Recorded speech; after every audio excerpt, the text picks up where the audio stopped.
Hello everybody, welcome back to my channel. In this video I am taking a look at Hot Toys Battle Droid. I am really surprised at how well this figure is made. He's extremely light. The box he came in probably weighs more than the figure. But what really surprised me was how articulate he is in his joints. He's got an ankle joint here. His foot moves up and down, sideways. Knee, obviously. His legs also bend at the hip. The At the hip joint, he also has a ball joint, so there's some swiveling there. And then his torso has some movement, not too much. There's a little bit of twist there. The one thing I'll say is all his joints, except for on his feet, they're all very stiff, which when you're bending them, you want to hold both sides of the joint to make it bend easier. On his arms, his shoulders, that one twists, the arm will go up and down. This piece moves with it. It also rotates. Elbow, obviously. His hand moves in all different directions. There's a ball joint out his wrist. And then these two fingers, they are joined together, but they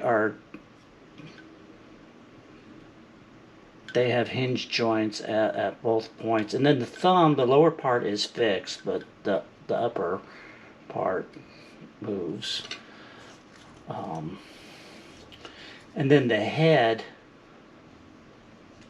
moves up and down, and it also has a ball joint at the top, so it can swivel around. This part, the neck, you can lower. It's there, so you could put him, bend his legs up and have him in that dormant position. All his joints are very stiff, but I suspect if you repose him quite a bit, the joints will become looser, which means he wouldn't hold his pose as well. You can remove the head and put the C-3PO head on if you so desire, and it has the battery compartment behind the front face and the on and off switch, which to me that is unfortunate that you have to take the face off to get to the on and off switch, which means you have to manhandle the figure to turn the lights on and off. That is the one area Sideshow has outdone Hot Toys. On the Sideshow C-3PO, you just tap the back of the head at that, whatever you call that, and that turns the lights on and off. So he also comes with a blaster pistol, rifle, I guess, binoculars, and a backpack. These pieces here come off, and you can put the backpack on him. The backpack has this plastic piece which is used for holding the rifle clips on there, and as you can see on this one. However, if you're going to pose him, in my opinion, if you're going to pose him with holding the rifle, I hate the looks of that thing, so I would rather take it out and just have that hole there. And then these antenna extend on the backpack.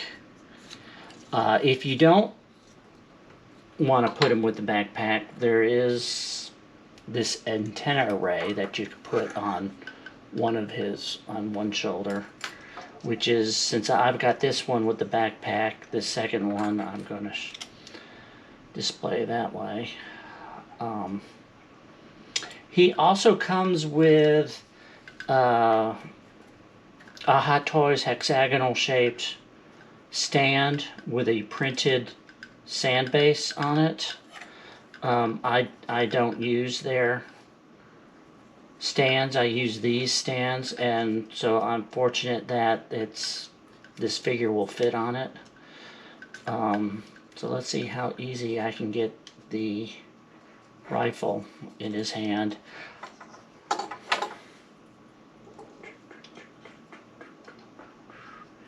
Let's see.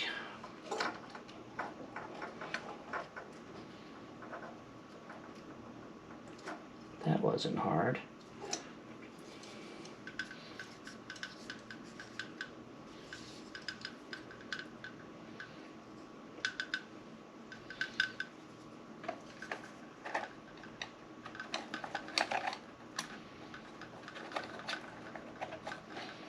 This figure probably would stand without a U-stand, but from my early days of collecting, I had some mishaps with figures falling down in the middle of the night. So I almost always have my figures on one of these U-stands. So there you go, Roger and Roger. I will add, getting him to hold the binocular. This figure was somewhat difficult.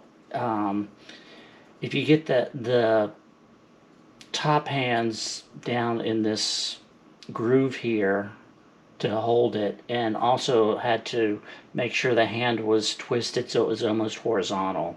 Otherwise, it kept falling out. The other thing is doing any kind of adjustment. His head isn't completely extended. Would cause the binoculars to fall out of his hand. So this neck piece is very tight. So, oh, that's the other. This part will also rotate. I don't remember them doing that in the in either the cartoon or movie though.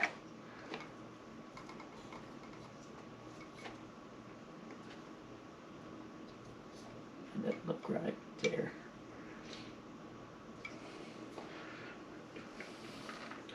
There you go. So there you have it. The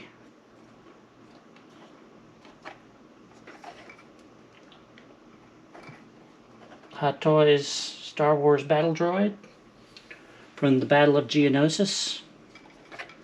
And this hip just isn't giving me what I want it to do. Like I said, these joints are very stiff, but that's probably a good thing. There you go.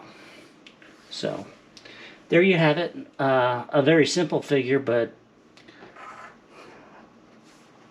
I just think they're fantastic. In fact, I'll go out and say that of all my figures, Star Wars and military, this is probably one of the top figures. One, because how well it's made, and two, because it's something different. It's a non-human body figure. So there you have it. My take on the Star Wars Geonosis Battle Droid. I would give it a 10 out of a 10. So, like to hear your thoughts if you have any, and whatnot. So thanks for stopping by.